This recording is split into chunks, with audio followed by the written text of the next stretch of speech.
All right, everybody. Hello, hello. Happy New Year, everybody. It's good to see all of you. Welcome here. So I thought today I would spend some time sort of globally talking about the 2018 vintage.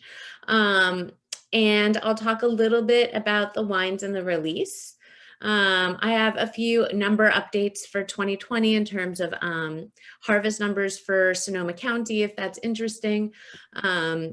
I've done 4 volunteer clinics for vaccinating people for COVID. So people have general questions at the end about the vaccine. I'm happy to answer those questions.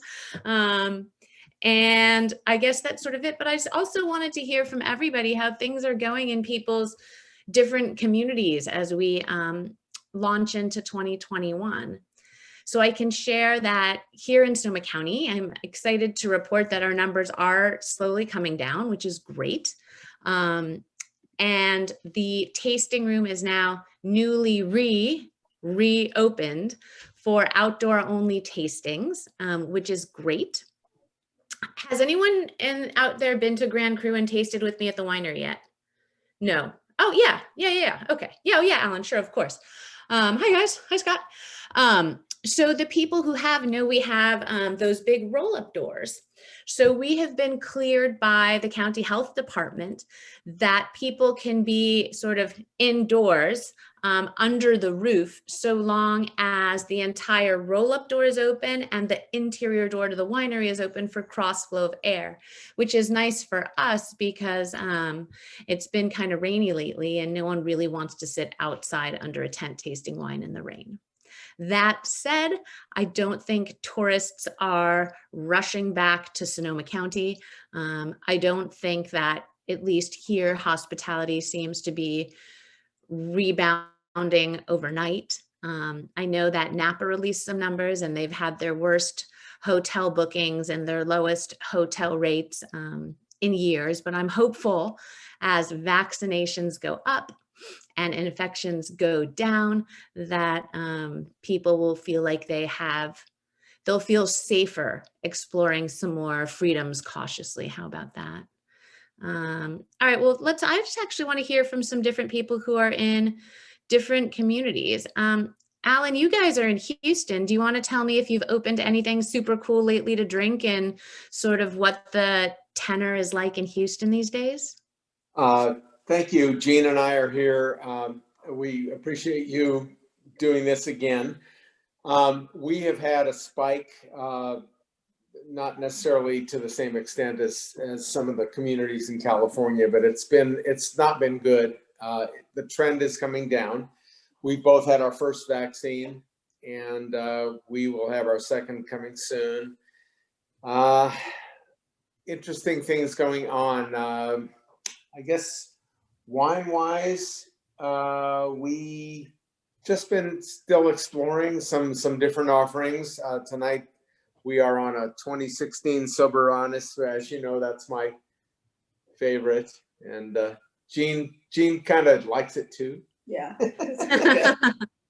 So no, everything's pretty good here. We're just still hunkering down and trying to stay safe, knowing that even after the vaccine second shot, we're going to have to keep masking and distancing because we can still get it and pass it to others. And yeah, so the city is still shutting down major events. They just announced the big Houston Livestock and Rodeo Show has been shut down for the year again. So yeah, for this year. So tough. So yeah. Yeah, we got that email today. And last week, the Houston Rodeo sent us an urgent letter saying, the 2018 Gaps Crown won double gold at the Houston Rodeo. So they sent me an urgent letter saying, you haven't shipped us the wine yet for Best Bites. And so I called our distributor and I'm like, that's a big indoor event. That kind of sounds like it could be a super spreader, but they're still asking for wine. He's like, yeah, we're not going to go, but I guess send it.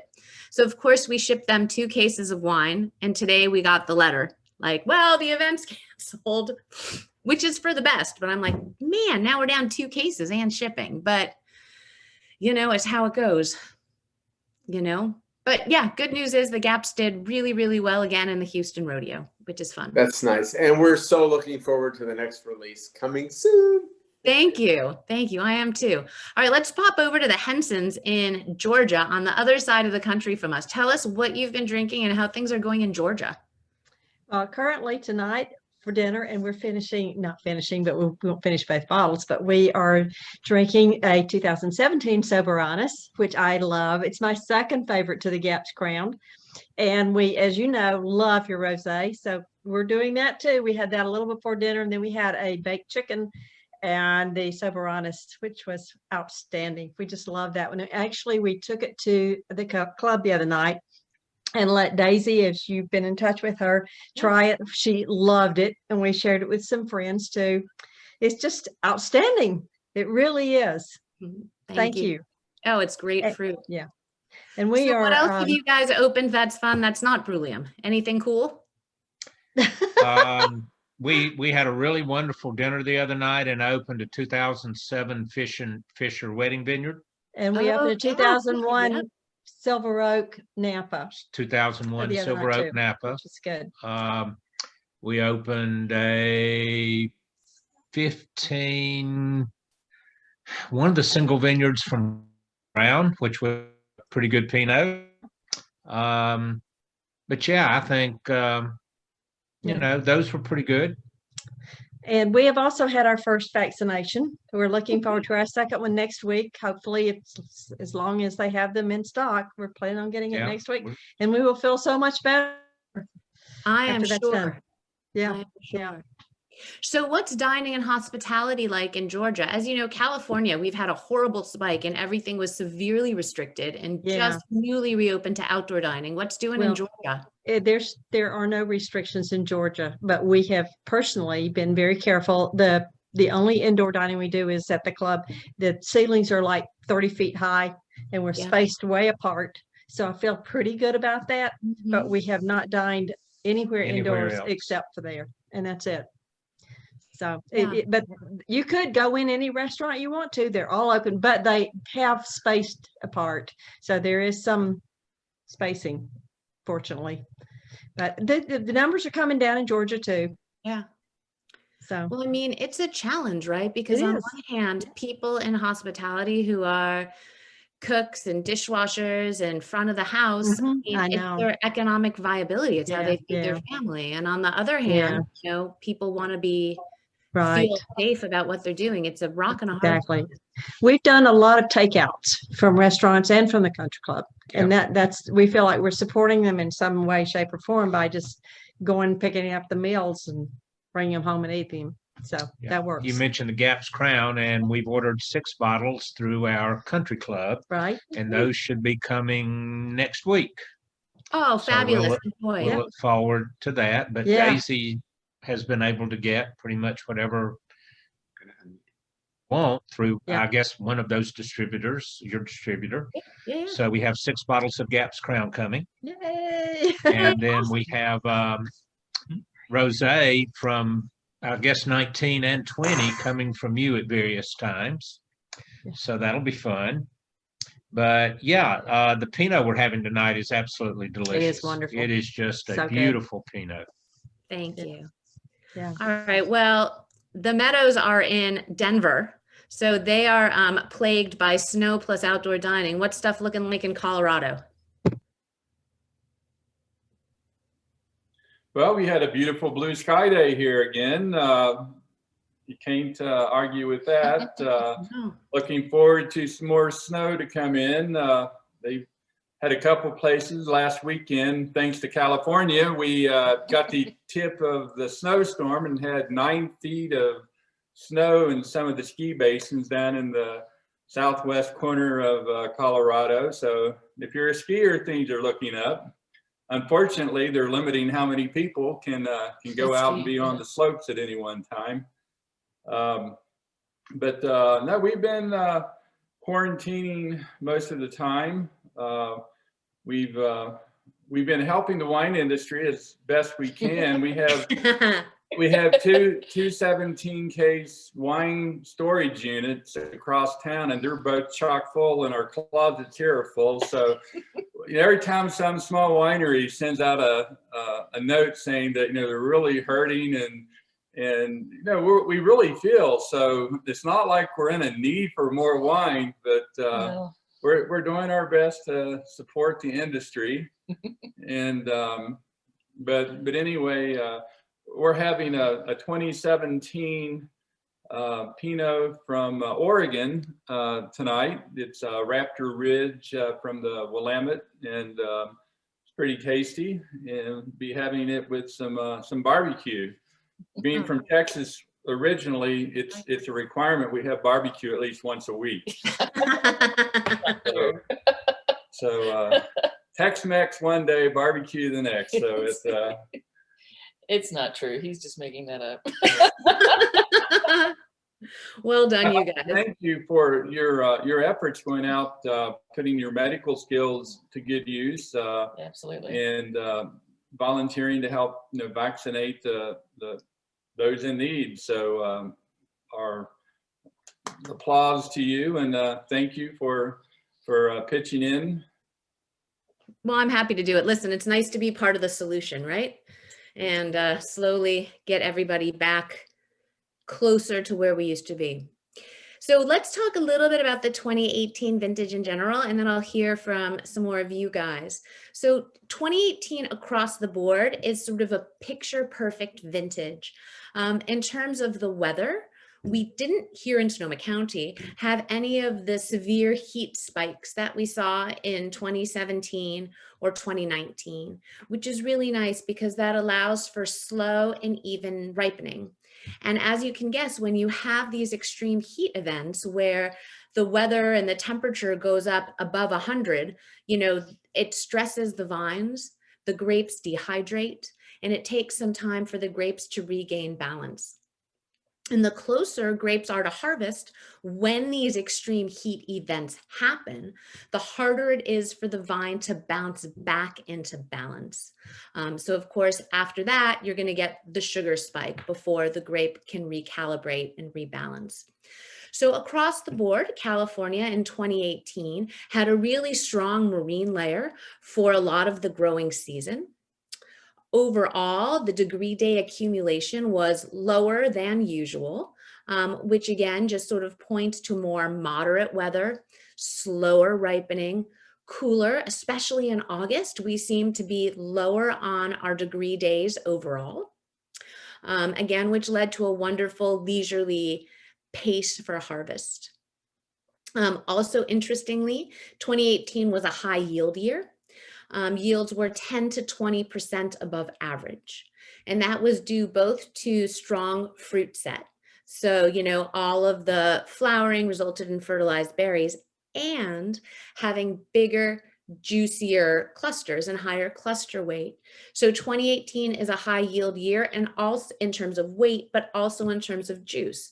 So globally across all of California, with looking at global data, people were getting more juice per ton, closer to 165 gallons a ton compared to 150 gallons a ton, which just again points to berry size and the juiciness of the berries.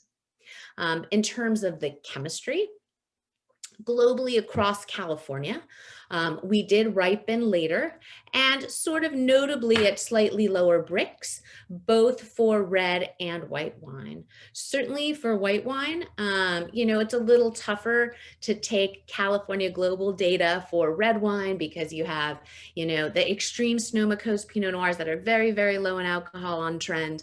And then you have Napa Cabernet, which tends to be a more robust, ripe style, and all that data gets conglomerated together. But globally across all of California, it was definitely a high acid year, which is great because that leads to brightness and elevation of the fruit. And it also, I think, leads to longevity and cellar-worthy wines. And what's interesting is that across the board, it was a high malic year. So as you remember, there's two primary acids in grapes. One of them is the tartaric acid, and the other one is the malic acid. And usually they're in a ratio of, it's roughly 2 to 1, maybe. There's usually always more tartaric acid than malic acid. But in 2018, that was reversed. and it was a very high malic year. So we have high acidity overall and low pH overall.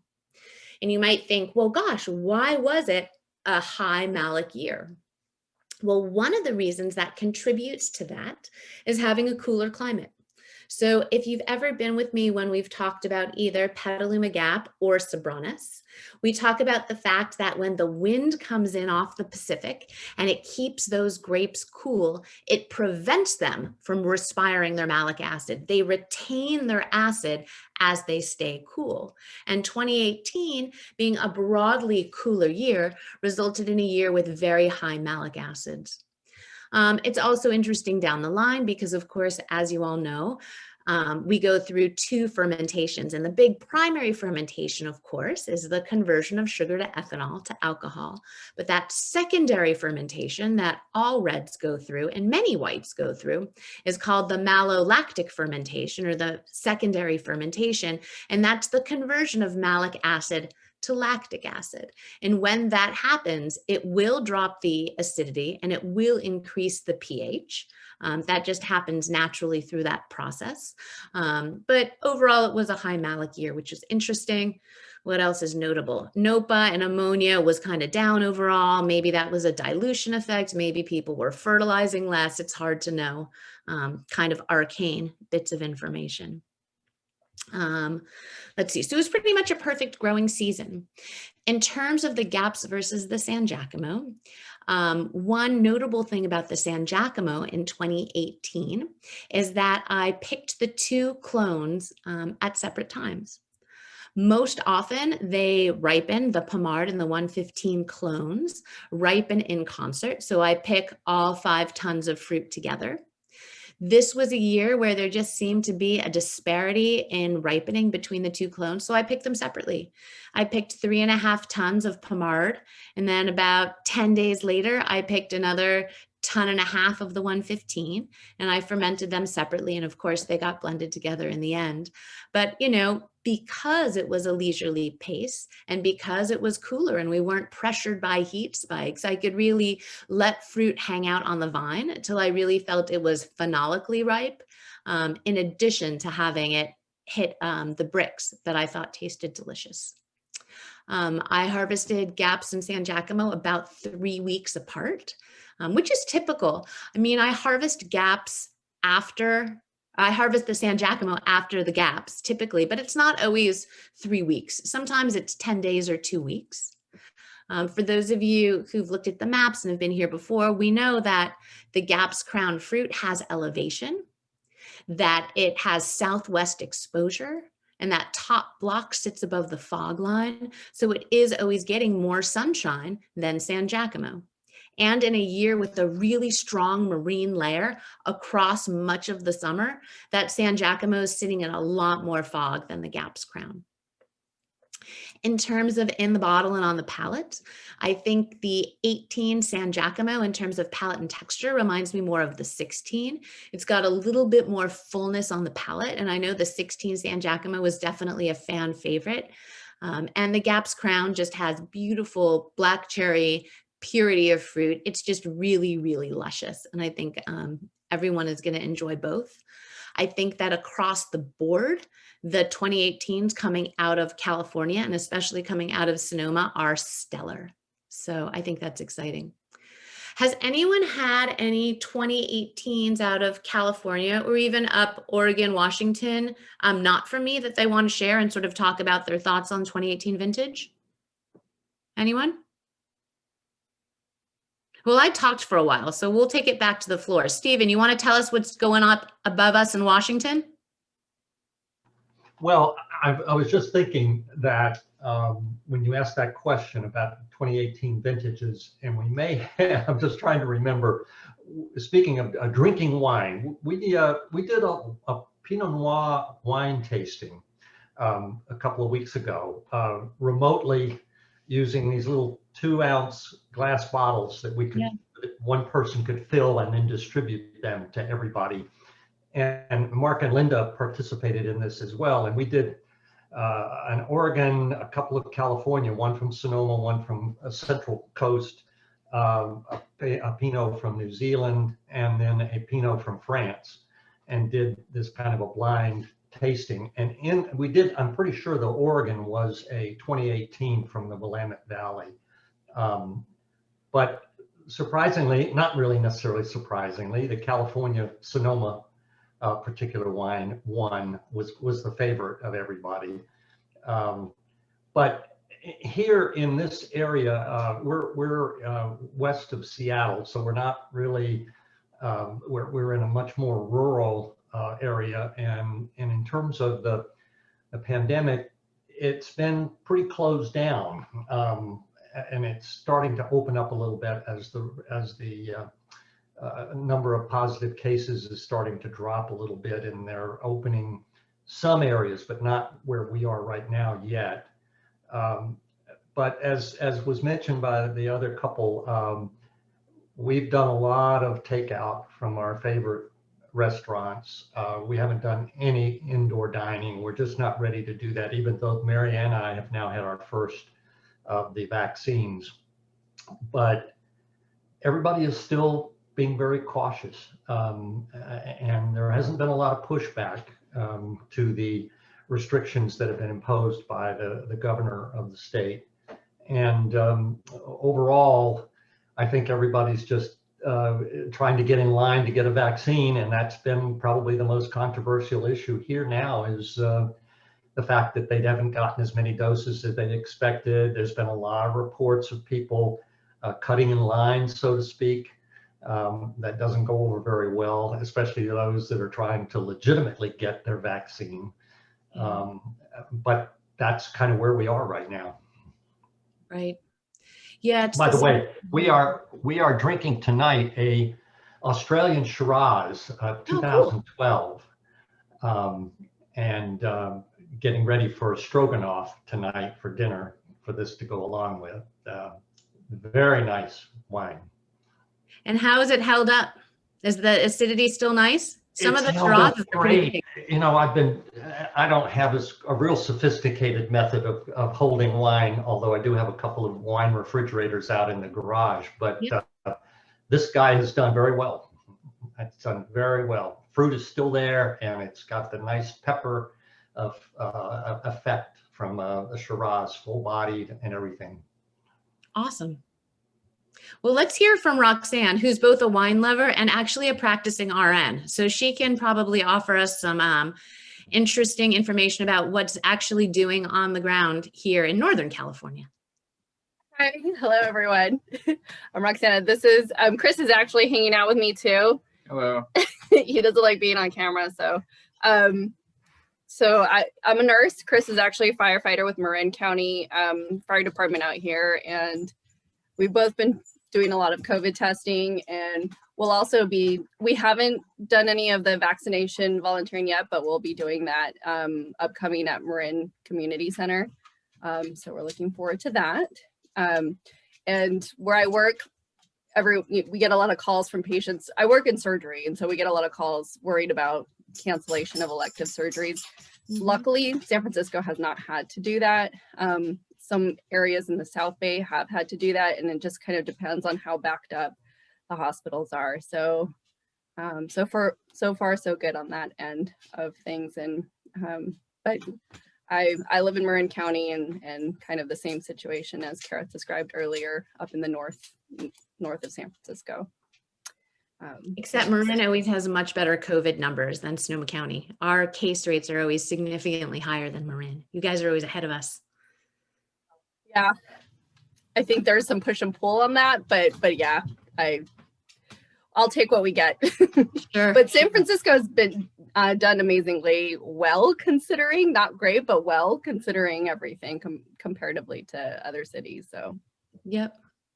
And we both did get our 2 vaccinations, and so we're glad about that. And tonight I am gonna come out and visit you soon. Great. I am really missing your Rock Piles Inn. I loved that so much. And also the Gaps Crown Pinot, I need some of that. I have 1 bottle of your rosé left, and holding on to it, but I don't like that I'm holding on to it because I just want to drink it. But I'm like, I have to make it out there first and get another bottle before I tap into this next one. So we'll be out there soon. Chris will come this time as well. Awesome. Shoot me an email. I can't wait to see you. And my dogs say hi to Chewy. Oh, thank you. Chewy says rough back. All right. Speaking of Zen, let's take it over to Ivan and see what's doing in New York. Yeah, actually, I'm drinking the Roxanne. I'm drinking the 18 rock pile. It's the only rock pile so far, right? Is that? Yeah. It's delicious. It's actually I waited to open it. I always want to leave it in the cellar until I, sort of delayed gratification. But it's delicious. I'm really enjoying it. I'm almost getting some nutmeg on there, and just it's just so well balanced. I mean, it's got some acid, and it's almost like a rich blackberry. I'm really enjoying this. I mean, I love Rock Piles Inn. It's actually how I sort of discovered you last fall, but it's really delicious. So well done. And I will order some more and then look for more, releases. I actually haven't been back to New York since September. And before that, it was March. We've been holed up here in Western Massachusetts in Northampton. And we got not quite a foot of snow Monday, Tuesday. So it's not a bad place to be if you're, sort of stuck in the house and doing all that. Massachusetts is starting to roll things out. My mom, who is just 75, so she, met the threshold here. She's had one, and she'll have another one, I think, in about a week. I haven't. I mean, I'm not 75. I don't qualify at this point, and I don't practice medicine anymore, as you know. So that doesn't help me. So. Right. But that's fine. Don't really go out much. I'm concerned about a lot of the restaurants. We try to take in and what have you. We try and cook here too, but it's a lot of places are closing in town. It's a college town really, and that's obviously Smith. Apparently, Smith is the one right in town, and there are 4 others within about 20 minutes. But Smith, I think, brought back most of the students for the spring.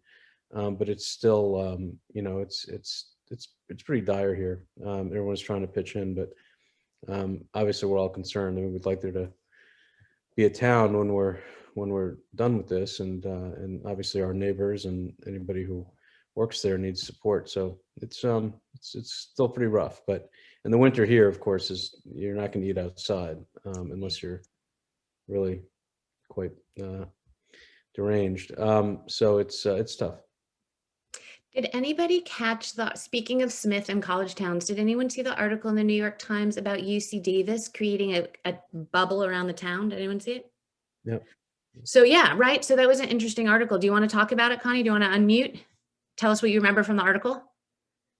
It's salient with what Ivan was talking about. You got to get unmuted here, Connie. Let's see. Yeah, okay. There you go. Hi, Russ. Yeah. How are you? I'm good. Hi, Kara. The article was great. It talked about how they were able to especially create a bubble around the campus and try to not only protect the students, but the entire community. Mm-hmm. So it's very impressive, the level of effort they put into that. Yeah, it's a lot. Yeah, it's a lot. You know, UC Davis is a little college town with all of those independent restaurants dependent on students and having their parents come to town and guests come to town to eat there. So it's a lot like Massachusetts, you know, with all these little liberal arts schools and the town around Smith being in the same position of sort of this sort of tragic loss of hospitality and this tragic loss of life for COVID, for people who've been infected. And it was interesting. They talked about how one of the plant genomic scientists had repurposed one of his some of his lab equipment so they could do in-house COVID testing at Davis. Did you see that part? Remember that part? That was super cool. So I thought it was just an interesting article, you know, like throw it to the wall and see what sticks. All right, let's see, where are we on time? 5:30. So I thought I would give you guys sort of a quick update following 2020 harvest. So we had talked a little bit last year about 2020 harvest and sort of the impact of fires and smoke taint.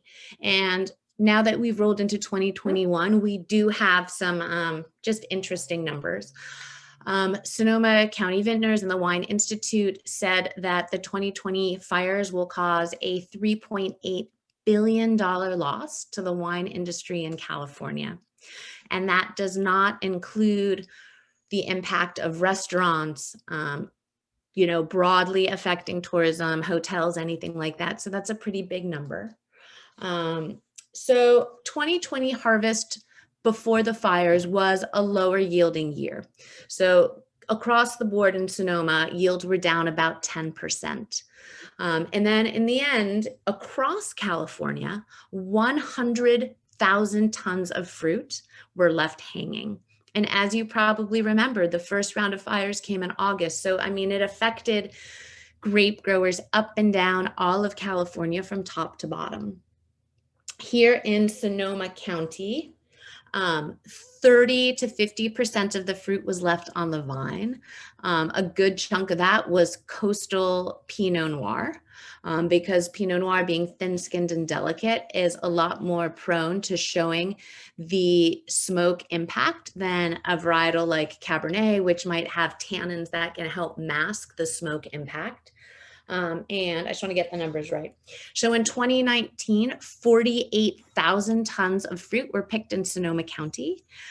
In contrast, only 30,000 tons were picked in 2020. And again, it's varietal dependent. Chardonnay, really no smoke impact at all. Chardonnay takes it like a champ. In contrast, Petit Verdot notably shows lots and lots of smoke impact. And, there's not a lot of Petit Verdot planted here in Sonoma County. It's only small patches that go into Bordeaux varietals, but we have lots and lots of Chardonnay, and that's held up beautifully. The 2020 Chardonnay I have in barrel is beautiful. So, that's exciting news. And I think anything getting bottled out of 2020 will be delicious. So that's kind of fun. Let's see. I don't know whom we haven't heard from. Bob, you just logged on. We haven't heard an update from Arizona. Do you want to unmute and tell us how things are looking in your state overall?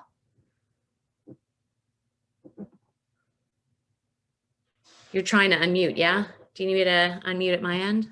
Tell us what part of Arizona, because both Chris and I are originally from there, so we're curious. Is that better? Yes. You can hear me? I can. Oh, okay. Sorry about that. I'm so, technologically savvy in all of this. We had fires in the mountains last summer, but no impact whatsoever on the harvest in Arizona. In the southeastern, I can't speak to Sonora, the northern part of the state, but where we buy most of our Arizona wine would either be Sonoyta, Elgin, Appalachian, or Wilcox, and those areas are just fine. In fact, we were just down there in August, and we'll purchase some earlier Syrah, because there's a producer down there that makes wonderful Syrah with wild yeast, and really drinking well. Are you talking about Rune Vineyards by chance? Of course I am. I love Rune. My husband's originally from Patagonia, and so we go visit there. And I love Rune. He's a really neat guy.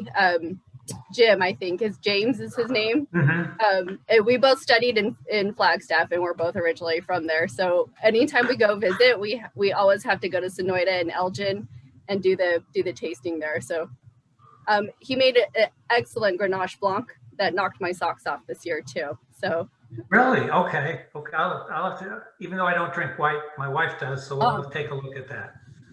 It was really good. All right. Don't you love this? The way wine just connects everybody. I love it. I love it. Bob, how are things in Arizona in terms of hospitality? Oh, we're dying. I mean, the wine business is obviously hurting along with everyone else. We've lost a number of restaurants.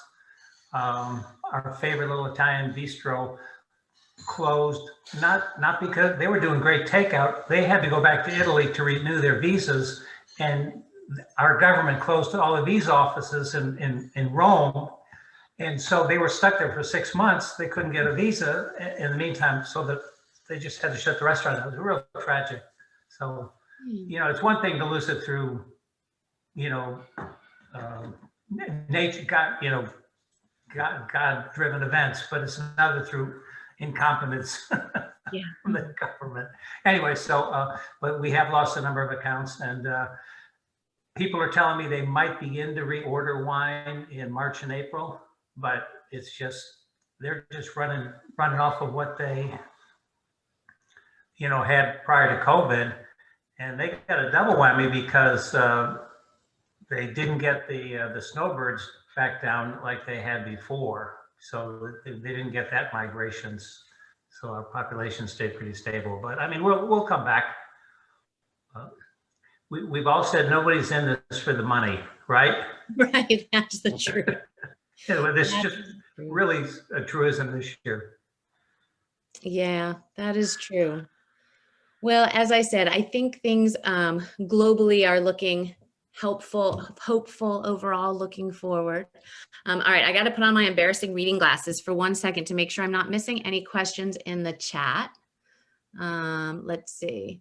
Kara, this is Maura Murphy here with Scott from Hey, how are things in Georgia for you guys? Yeah, we're doing okay. I just wanted to know if you could talk a little bit more about the 2020 Rosé. I know we've had some of our wine clubs who are not even doing a vintage, so I was really glad to see that you are doing the 2020 Rosé, but where did the grapes come from, and could you just talk a little bit about it? Yes, absolutely. I'm glad that you asked. So this will be, you know, obviously everybody's first dip into the 2020 vintage. It's tasting delicious. It smells really, really good. And it is very consistent across vintage to vintage from the rosé as I've done in the past. It is very low yield. I think it's going to be 80 cases total. Last year I made a little over 200 cases. Wow. Yeah, I know, right? And so that's because, as you guys all know, it's Saignée technique.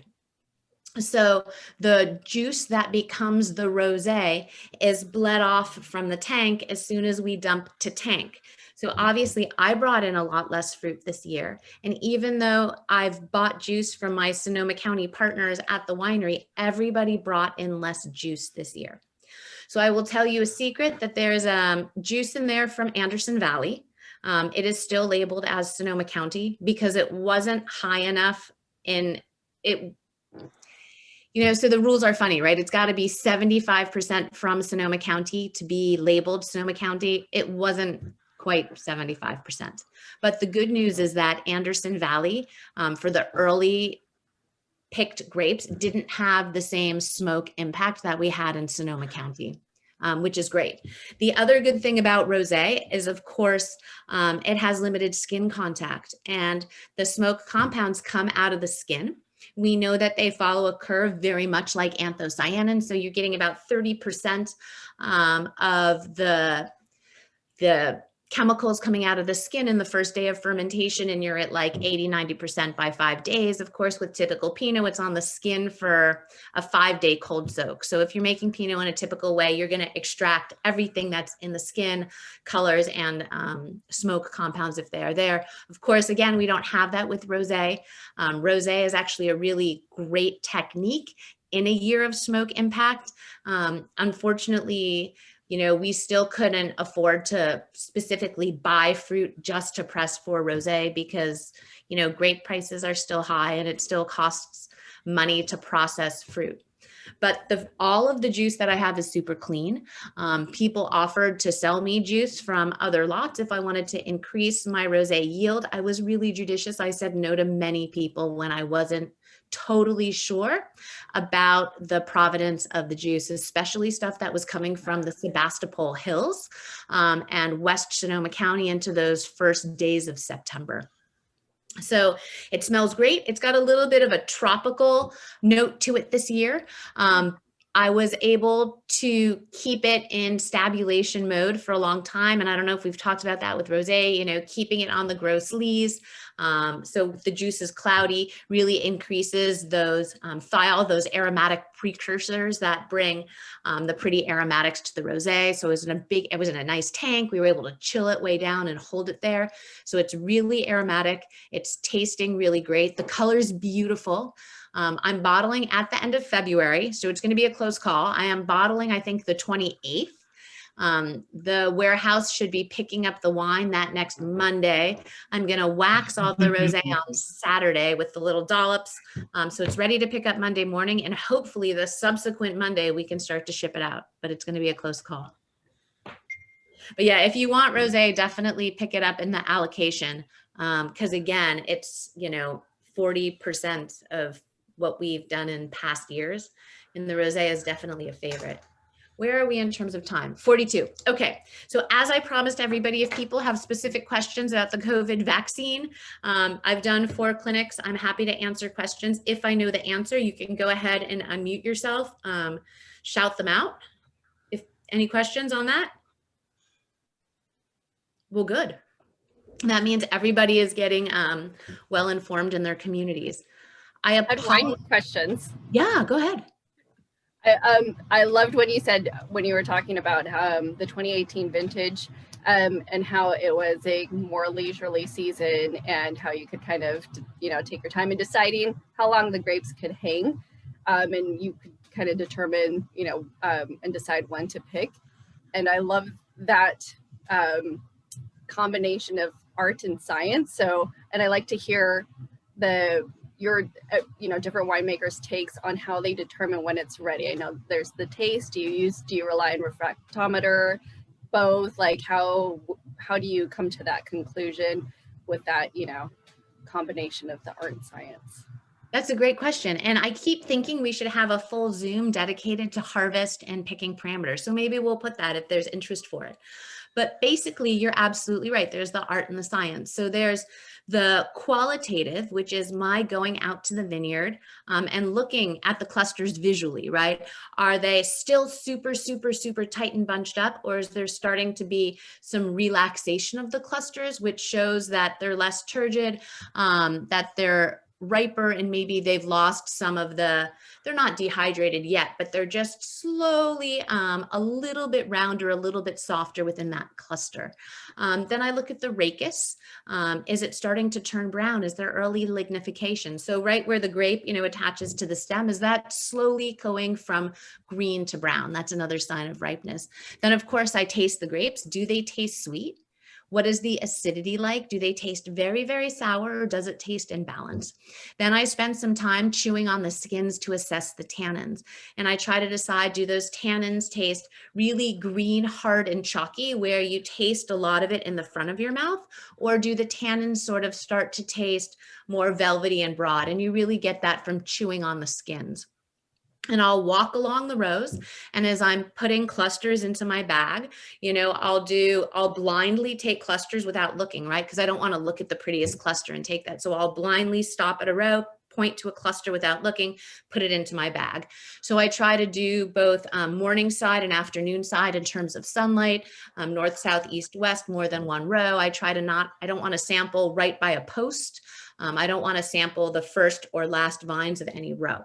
So that's all on the qualitative side. And then of course, on the quantitative side, I'm measuring the sugar using an ocular refractometer, which I can even do from the back of my minivan. You know, I can squeeze it into a Ziploc, take a look and see where the Brix is.